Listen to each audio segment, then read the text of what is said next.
Il est 20h54 sur notre chaîne. Mesdames et messieurs, bonsoir et bienvenue dans cette nouvelle édition de Journal de Viva en cette soirée du samedi 11 mars 2023. Dans les actualités de ce jour, page politique pour commencer. Le président de la République et son épouse sont actuellement dans la région Atimanjefan au chevet des personnes sinistrées du fait du retour du cyclone Freddy. Ce matin, le président Andji Rajoelina et la première dame Miali Rajoelina ont visité le lycée d'Antananarivo. Tous ceux qui ont été détruits seront réhabilités et ceux qui doivent être reconstruits seront reconstruits, affirme le président Andji Rajoelina aujourd'hui à Tuliar. Reportage de Mervoulat Sferen sur les images d'Andour Hansajaïbe. Tuliar est parmi les districts qui a été touché par le passage du cyclone Freddy. Bon nombre de personnes sont sinistrées et selon les statistiques officielles sorties hier, 4 personnes ont perdu la vie dans le district de Tuliar 1, 10 509 sont sinistrés à Tuliar et 22 227 sont sinistrés dans toute la région Atimanjefan. Cette dernière a été la plus touchée selon les constatations. C'est dans les moments difficiles qu'on reconnaît les vrais amis, selon le président Andji Rajoelina, raison pour laquelle le chef de l'État et son épouse sont venus dans cette région d'Atimanjefan pour être au chevet des sinistrés et réconforter ses compatriotes dans cette période difficile. Le couple présidentiel est venu avec des aides pour la population et les enfants vulnérables, mais surtout pour redresser ce qui a été détruit et réhabiliter les infrastructures. L'association FITI, menée par la première dame Miali Rajoelina, a déjà comme activité régulière de distribuer des repas chauds aux populations sinistrées à chaque catastrophe naturelle. C'est un moyen d'assister les compatriotes complétant ceux déjà effectués par l'État et les partenaires. Pour ce lycée d'Antananarivo Tuliar, 950 sinistrés ont reçu des repas chauds. Et justement, le président de la République, Andji Rajoelina, n'a pas oublié le district de Tuliar. Il aime cette ville, a-t-il affirmé lors de son arrivée à Tuliar ce matin. Cette ville pour laquelle il a une affection particulière et qui l'a marqué car c'est la première ville qu'il a visitée en 2009. Il n'a pas changé, son amour pour Tuliar est toujours dans son cœur, a souligné le chef de l'État, raison pour laquelle il est venu apporter des aides à la population et donner la main pour redresser la ville après le passage du cyclone Freddy. Toujours dans cette page politique, suite aux consignes du président de la République, Andji Rajoelina, durant le premier conseil des ministres après la nomination des nouveaux ministres, ces derniers ont présenté leur plan de travail pour accomplir ce qu'ils considèrent comme les priorités dans leurs départements respectifs. Ce plan de travail doit être réalisé par les ministres pour les 6 mois à venir. 3 ministères ont été les premiers à présenter leur plan de travail durant le conseil des ministres mercredi dernier. Ratoumana Zatouf nous en dit plus. Le ministère de l'Aménagement, du Territoire et des Services Fonciers, le ministère de l'Agriculture et de l'Élevage, le ministère de l'Énergie et des Hydrocarbures, ce sont les 3 ministères qui ont débuté la présentation de leur plan de travail durant le Conseil des ministres mercredi dernier.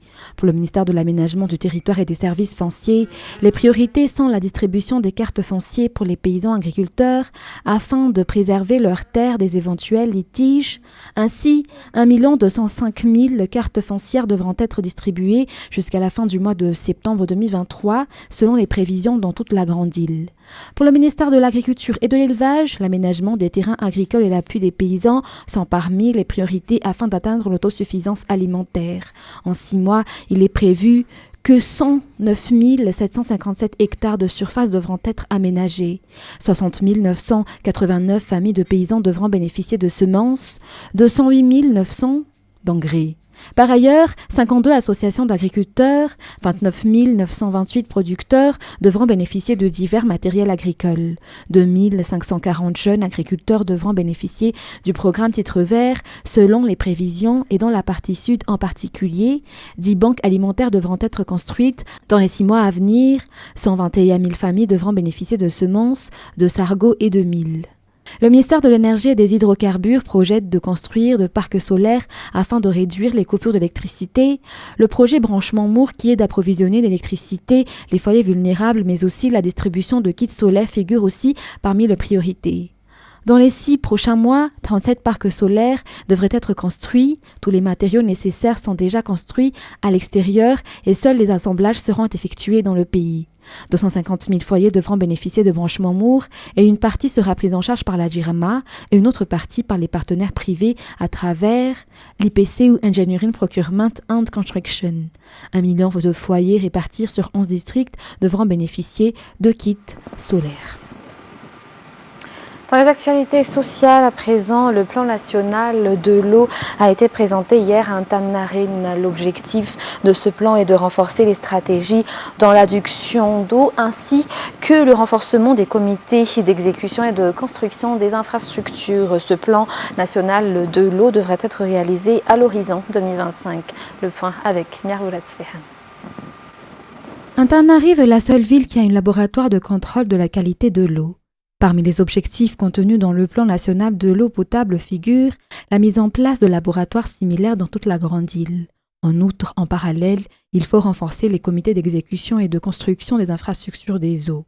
Le ministère de l'eau, de l'assainissement, le ministère de la Santé publique, l'Organisation mondiale de la santé ou l'OMS et les chercheurs au sein des organisations de la société civile se donnent la main pour la finalisation de la stratégie dont le bilan devra sortir d'ici 2025.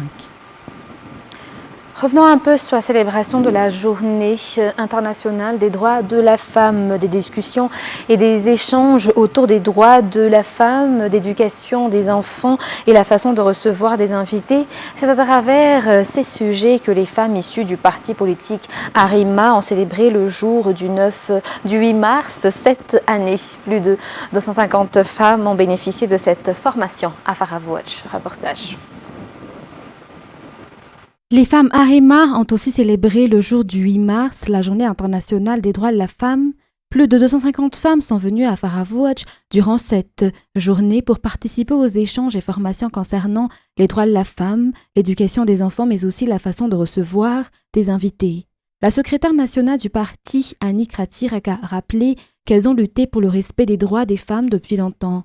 Outre la célébration de la journée de la femme à Faravouach, d'autres événements organisés par ce parti politique ont eu lieu dans d'autres régions de la Grande Île. Et dans les actualités internationales de ce soir, lors d'un vote des députés réunis au Palais du Peuple à Pékin, Li Qiang a été désigné aujourd'hui Premier ministre après avoir recueilli de 1936 voix.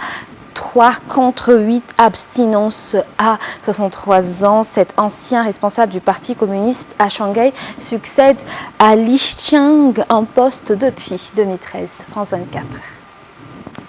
Et à ne pas battre en retraite. À Nice, des centaines de manifestants ont défilé ce matin. 7e journée de mobilisation. Il est hors de question que je travaille jusqu'à 64 ans. Aucun métier ne mérite d'être travaillé jusqu'à 64 ans. C'est psychologique, c'est physique et c'est mental. C'est vraiment un effort aussi, même financier. C'est des heures où on ne travaille pas, où on n'est pas payé, mais on pense que c'est indispensable pour la cause sociale. À Toulouse, Saint-Omer ou à Dole de Bretagne, les opposants à la réforme des retraites s'étaient donné rendez-vous en centre-ville. Parmi eux, beaucoup de familles.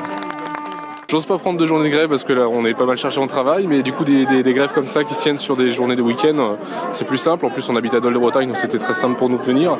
Et sachant que c'est un mouvement qu'on soutient, il y a quand même des enjeux qui sont assez conséquents. Des cortèges nombreux, comme à Saverne, 18 000 habitants. Ici, c'est même la première fois qu'une manifestation regroupe tous les syndicats. Parmi les revendications, les pensions de retraite des femmes, jugées trop maigres. Les ouvrières, les employés, les aides-soignantes, les professeurs, demander à ces femmes à qui on a beaucoup demandé pendant la crise Covid de travailler au minimum 2 ans supplémentaires ou ne pas avoir une retraite entière, c'est incompréhensible, c'est inacceptable. En Martinique, blocage et barrage routier. La mobilisation ne faiblit pas malgré l'examen du texte par les sénateurs cette semaine. On s'en fout royalement du Parlement, très clairement. Ces gens se font plaisir, se balancent des noms d'oiseaux. Nous, ça ne nous intéresse pas. Ce que nous disons, c'est la rue qui va faire la décision. Mardi, entre 1 300 000 et 3 500 000 manifestants s'étaient mobilisés en France.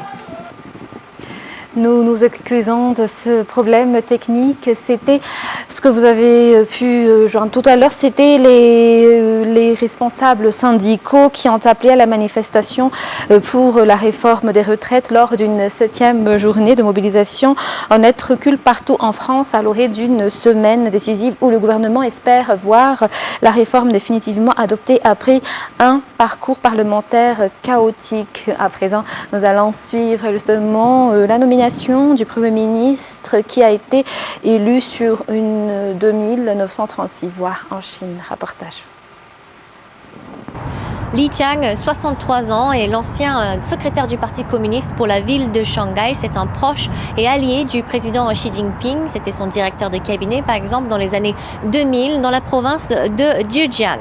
Il n'a jamais été vice-premier ministre comme ses prédécesseurs. Il n'a jamais non plus dirigé une province pauvre et jugée difficile, ce qui montre bien sa promotion fulgurante. Côté idéologique, Li, c'est l'homme le plus pro-business parmi le cercle proche du président. Par exemple, pendant son mandat à Shanghai, il a donné le feu vert à l'entreprise américaine Tesla pour qu'elle construise sa Gigafactory. C'était une image quand même qui a été écornée par le confinement de cette ville. Le Premier ministre sortant n'a jamais eu les coups des franches pour mener sa politique économique. On ne sait pas encore si Li Qiang aura davantage de marge de manœuvre. Sa désignation en tant que Premier ministre s'inscrit dans la suite logique après sa nomination en tant que numéro 2 du Parti communiste en octobre dernier. Mais la composition finale du gouvernement, qui sera dévoilée ce dimanche, reste ouverte aux spéculations. L'Arabie saoudite et l'Iran ont convenu de rétablir des relations diplomatiques et de rouvrir leur ambassade, ont annoncé les deux pays vendredi dans un communiqué relayé par l'agence de presse saoudienne SPA. Les deux pays ont aussi convenu de respecter mutuellement leur souveraineté et de ne pas interférer dans leurs affaires intérieures respectives. Le point avec France 24. Absolument, ce sont des pourparlers dans le secret puisque aucune information n'avait été donnée sur la visite et la présence du secrétaire du Conseil suprême de la sécurité nationale en Chine depuis plusieurs jours. Des négociations ont été menées entre l'Iran et l'Arabie saoudite avec